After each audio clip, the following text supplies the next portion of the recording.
Praise the Lord. കർത്താവിൻ്റെ ദിനതിരുനാമം ഇന്നീ പ്രഭാതത്തിൽ മഹിമപ്പെടുമാറാകട്ടെ. ഒരു പുതിയ പ്രഭാതം കാണുവാൻ ദൈവത്തിൻ്റെ ആത്മാവ് നമുക്ക് തന്നിരിക്കുന്ന നല്ല ഭാഗ്യത്തിനായി സ്തോത്രം ചെയ്യുന്നു. ഇന്നലെ കിടന്നുറങ്ങിയ ഒത്തിരി ആളുകൾ ഇന്ന് പ്രഭാതം കാണാതെ പോയപ്പോൾ നമ്മളെ ദൈവം ആയുസ്സിനെയും ആരോഗ്യത്തെയും ദീർഘിപ്പിച്ച് ശേഷിപ്പിച്ചത് ദൈവത്തിന് വേണ്ടി ചില കാര്യങ്ങളിലൂടെ ചെയ്തെടുക്കാൻ, ദൈവത്തിന് ചില ഉത്തരവാദിത്വങ്ങളിലൂടെ നമ്മളിലൂടെ ചെയ്തെടുക്കുവാൻ ദൈവമായ കർത്താവ് ആഗ്രഹിക്കുന്നുകൊണ്ട് നമുക്ക് വേണ്ടിയതെല്ലാം നൽകിത്തന്ന്, എല്ലാ നല്ല ദാനങ്ങളും നൽകിത്തന്ന് നമുക്ക് ആയുസ്സിനെ ശേഷിപ്പിച്ച ദൈവകൃപയ്ക്കായി കർത്താവിനോട് നന്ദി പറഞ്ഞ് നമുക്ക് നമ്മളെക്കുറിച്ചുള്ള ഉദ്ദേശത്തിനപ്പുറം ദൈവത്തിന് നമ്മളെക്കുറിച്ചുള്ള സ്വപ്നവും ദൈവത്തിന് നമ്മളെക്കുറിച്ചുള്ള പദ്ധതിയും എന്താണെന്ന് തിരിച്ചറിഞ്ഞുകൊണ്ട് ഈ ദിവസങ്ങളിൽ ദൈവത്തിൻ്റെ സന്നിധിയിലേക്ക് നമ്മെ തന്നെ സമർപ്പിച്ച് ഇന്നത്തെ വേദവചന ധ്യാനത്തിലേക്ക് കടക്കാം. യിരെമ്യാ പ്രവാചകന്റെ പുസ്തകം 15-ാം അധ്യായം 16-ാമത്തെ വാക്യം പ്രാർത്ഥനയോടുകൂടി ആ വാക്യം വേദവചന ധ്യാനത്തിലേക്ക് അടക്കാം. വാക്യം വായിച്ചു കേൾപ്പിക്കുന്നു. ഞാൻ നിന്റെ വചനങ്ങളെ കണ്ടെത്തി ഭക്ഷിച്ചിരിക്കുന്നു. നിന്റെ വചനങ്ങൾ എനിക്ക് സന്തോഷവും എൻ്റെ ഹൃദയത്തിന് ആനന്ദവുമായി. സൈന്യങ്ങളുടെ ദൈവമായ യഹോവേ, നിന്റെ നാമം എനിക്ക് വിളിക്കപ്പെട്ടിരിക്കുന്നുവല്ലോ. ജെറമ്യ ചാപ്റ്റർ 15 വേഴ്സ് 16 ആണ് വായിച്ചു കേട്ടത്. ഞാൻ നിന്റെ വചനങ്ങളെ കണ്ടെത്തി ഭക്ഷിച്ചിരിക്കുന്നു. നിന്റെ വചനങ്ങൾ എനിക്ക് സന്തോഷവും എൻ്റെ ഹൃദയത്തിന് ആനന്ദവുമായി. സൈന്യങ്ങളുടെ ദൈവമായ യഹോവേ, നിന്റെ നാമം എനിക്ക് വിളിക്കപ്പെട്ടിരിക്കുന്നുവല്ലോ. ഈ വചനം സംസാരിക്കുമ്പോൾ തന്നെ നമ്മളൊരു ആ വചനത്തെ കണ്ടെത്തി ഭക്ഷിച്ചിരിക്കുന്നു. അത് ഹൃദയത്തിന് സന്തോഷവും ആനന്ദവുമായി. ഈ ഭക്ഷണവുമായിട്ട് ബന്ധപ്പെട്ട് കൊച്ചുകുട്ടികൾ, ഇപ്പൊ 2, 3, 4, 5 വയസ്സ് 5, 10 വയസ്സുള്ള കുട്ടികളൊക്കെ, അവർക്ക് ഇഷ്ടപ്പെട്ട ഫുഡുണ്ട്, അമ്മമാർ കൊടുക്കുന്ന ആഹാരമുണ്ട്.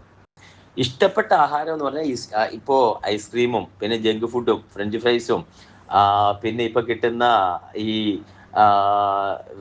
ഇപ്പോൾ ഈ ഇൻസ്റ്റന്റ് ആയിട്ട് കിട്ടുന്ന ഫുഡുകളൊക്കെ ആയിരിക്കും പിള്ളേർക്ക് ഇഷ്ടം. അതായിരിക്കും അവർക്ക് താല്പര്യം. എന്നാൽ അമ്മമാർ ആ ഫുഡ് കൊടുക്കാൻ താല്പര്യപ്പെടുന്നു. നിവൃത്തികേടുള്ള സമയത്ത് മാത്രമേ ആ ഫുഡ് കൊടുക്കാൻ താല്പര്യപ്പെടുന്നുള്ളൂ. അവർ കൊടുക്കുന്നത് ആ പ്രായത്തിൽ കൊടുക്കുന്ന ഏത്തയ്ക്കാപ്പൊടിയും അല്ലെങ്കിൽ നല്ല ലാക്ടെക്സോ കലാമിക്സോ അത് കലക്കിയോ ഒക്കെ ആയിരിക്കും കൊടുക്കുക. അല്ലെങ്കിൽ പാലോ നല്ല പ്രോട്ടീനുള്ള ഫുഡുകളൊക്കെ ആയിരിക്കും കൊടുക്കുക. ഇത് കുഞ്ഞിൻ്റെ ഇഷ്ടവും അമ്മയുടെ ഇഷ്ടവുമായിട്ട് വ്യത്യാസമുണ്ട്. അമ്മയ്ക്ക് ആ കുഞ്ഞിൻ്റെ ഭാവിയെക്കുറിച്ചുള്ള ഫുഡാണ് വേണ്ടത്. അവൻ്റെ എല്ല് വളരണം, അവൻ്റെ പല്ല് വളരണം, അവൻ്റെ ശരീരം വളരണം, നാഡീ ഞരമ്പുകൾ വളരണം, അവൻ്റെ ബോഡിക്ക് ആരോഗ്യം ഉണ്ടാകണം, രോഗമില്ലാത്ത ഒരു ആരോഗ്യമുള്ള ശരീരം അവനുണ്ടാകണം. ഇതാണ് അമ്മയുടെ ആഗ്രഹം. എന്നാൽ അത് അറിയാത്ത കുഞ്ഞിൻ്റെ ആഗ്രഹം, അവൻ ഐസ്ക്രീം മതി. അവന് വായിക്ക് ടേസ്റ്റ് ആയിട്ട് ഐസ്ക്രീമും ഫ്രഞ്ച് ഫ്രൈസും നൂഡിൽസും അങ്ങനെയുള്ള ഇൻസ്റ്റന്റ് ഫുഡും ജങ്ക് ഫുഡുമാണ് കൊച്ചിൻ്റെ താല്പര്യം. അറിയാവുന്ന അമ്മമാരും അപ്പന്മാരും ഇത് കൊടുക്കത്തില്ല. അതുപോലെ തന്നെ ഇപ്പോഴത്തെ കോളകളോ ഈ ഡ്രിങ്ക്സോ ഒന്നും അറിയാവുന്ന അപ്പനമ്മമാർ കൊടുക്കത്തില്ല. അതിന്റെ കാരണം ഒബിസിറ്റി ഉണ്ടാകാൻ സാധ്യതയുണ്ട്, അല്ലെങ്കിൽ കുഞ്ഞിന് ഓവർ വെയിറ്റ് ആകാൻ സാധ്യതയുണ്ട്, എന്തെങ്കിലും രോഗങ്ങളൊക്കെ വരാൻ സാധ്യതയുണ്ട്. അതുകൊണ്ടാണ്. കുഞ്ഞിനിതറിയില്ല, അമ്മയ്ക്കറിയാം.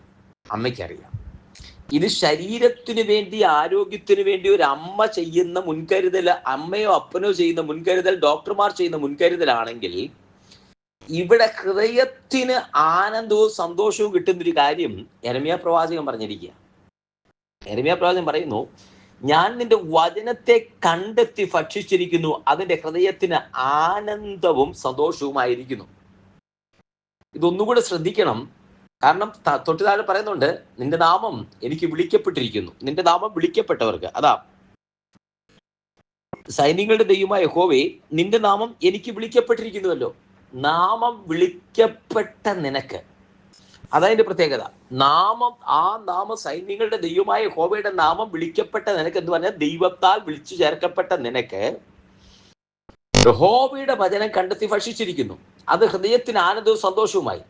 ഇതിനകത്ത് ചിന്തകളാണ് മനുഷ്യനെ മറ്റൊരു രീതിയിലേക്ക് നയിക്കുന്നത്.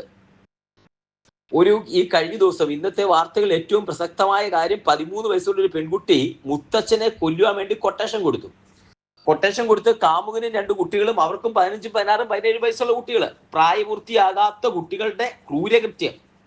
അതിൽ ഏറ്റവും നമുക്ക് ചിന്തിപ്പിക്കുന്നത്, നമ്മളെ അതിശയപ്പെടുത്തും, 13 വയസ്സുള്ള ഒരു കൊച്ചുകുട്ടി അവള് തന്റെ മുത്തച്ഛനെ കൊല്ലാൻ വേണ്ടി കൊട്ടേഷൻ കൊടുത്തിരിക്കുന്നു തന്റെ കൂട്ടുകാർക്ക്. ആ കൂട്ടുകാർ 15-16 വയസ്സുള്ള പിള്ളേര്. അവരിത് കൃത്യമായിട്ട് നടപ്പാക്കിയിരിക്കുന്നു. രസകരവും ചിന്തിപ്പിക്കുന്നു അതിശയിപ്പിക്കുന്നതുമായ കാര്യം എന്ന് പറയുന്നത്, ഈ ആളെ കൊന്നു കഴിഞ്ഞ് അവരുടെ അകത്ത് ആ വീടിനകത്ത് കയറി വെന്റിലേറ്ററിൽ കൂടി അകത്ത് കയറി കയ്യും കാലും കെട്ടിയിട്ട് ശ്വാസം മുട്ടിച്ചോ തലയിടിപ്പിച്ചോ ഒക്കെ കൊന്നു കഴിഞ്ഞിട്ട് മുളക് പൊടി വിതറിയിട്ട് പോയി. ഈ പോലീസ് നായി ഒന്ന് മണം പിടിക്കാതിരിക്കാൻ മുളക് പൊടി വിതറിയിട്ട് പോയെന്ന് നമ്മളെ ചിന്തിപ്പിക്കുന്ന ചിന്തോത്ഭകമായ ഒരു കാര്യമാണ്.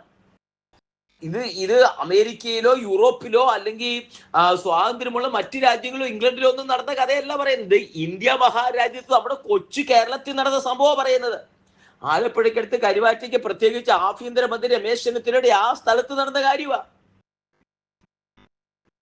ഇതിങ്ങനെ നമ്മൾ കേൾക്കുമ്പോൾ അയ്യോ അത്ഭുതപ്പെട്ടു പോവുക.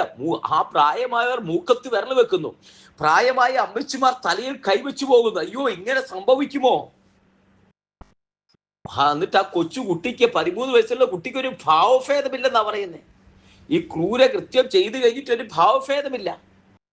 പിടിക്കപ്പെട്ടിട്ടും ആ ചോദ്യത്തോട് സഹകരിക്കുന്ന ഒരു ഭാവഭേദമില്ല കുഞ്ഞിന്.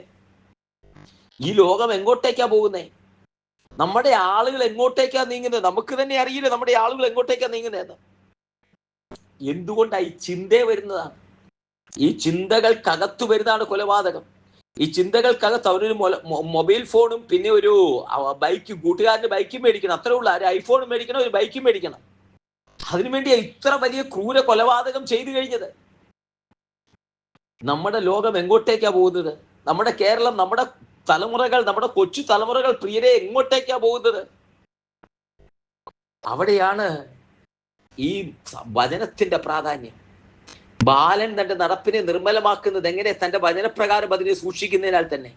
ഇവിടെ എഴുതിയിരിക്കുന്ന വാക്ക്, ഞാൻ നിന്റെ വചനത്തെ കണ്ടെത്തി ഭക്ഷിച്ചിരിക്കുന്നു, അതെനിക്ക് ഹൃദയത്തിന് സന്തോഷവും ആനന്ദവുമാകുന്നു.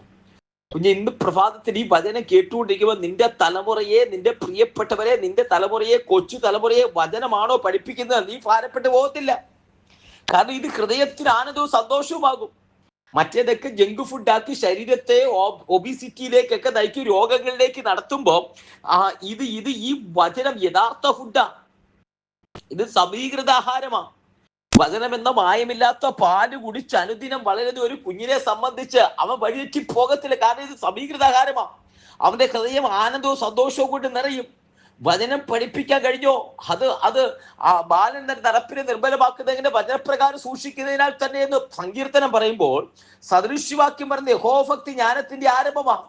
അവയെ ആചരിക്കുന്ന എല്ലാവർക്കും നല്ല ബുദ്ധിയുണ്ട്.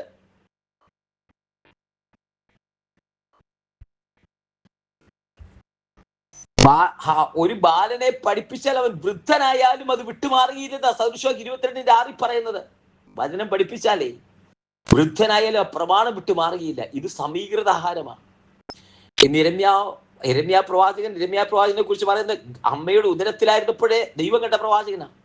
കർത്താവ് പറഞ്ഞു, നീ ബാലനാണെന്ന് നീ പറയരുത്, അവനെ നിറച്ചോ. പിന്നത്തെ നീ പറയുന്നതാ, ഞാൻ നിന്റെ വചനത്തെ കണ്ടെത്തി ഭക്ഷിച്ചിരിക്കുന്നു, അത് ഹൃദയത്തിന് ആനന്ദവും സന്തോഷവുമായിരിക്കുന്നു. ഇന്ന് പ്രഭാതത്തിൽ വചനം കണ്ടെത്തി ഭക്ഷിക്കുന്ന ദൈവവൈതലേ, വചനം തലമുറയ്ക്ക് കൈമാറുന്ന ദൈവത്തിന്റെ വൈതലേ, നീ ദുഃഖിക്കേണ്ടി വരത്തില്ല. അത് സന്തോഷവും ആനന്ദവുമായി മാറും. ദൈവകാര്യങ്ങളിലേക്ക് സമർപ്പിക്കാം. ഒരുമിച്ച് പ്രാർത്ഥിക്കുക. സ്വർഗീയ പിതാവേ, ജനത്തെ അനുഗ്രഹിച്ച് പ്രാർത്ഥിക്കുന്നു. ഇന്ന് പ്രഭാതത്തിൽ ഈ വചനം കേൾക്കുന്ന സർവ്വപേരെയും അങ്ങയുടെ നാമത്തിൽ അനുഗ്രഹിച്ച് പ്രാർത്ഥിക്കുന്നു. യഹോവ ഇവരോട് കൂട്ടിരിക്കുന്നതിനായി നന്ദി.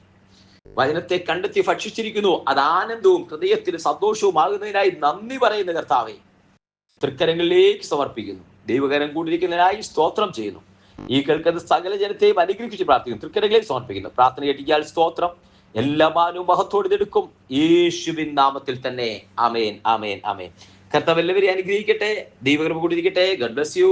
Thank you so much. നാളെ നമുക്ക് വീണ്ടും കാണാം. അതുവരെ ദൈവകൃപയ്ക്കുള്ളിൽ മറയട്ടെ. Thank you so much.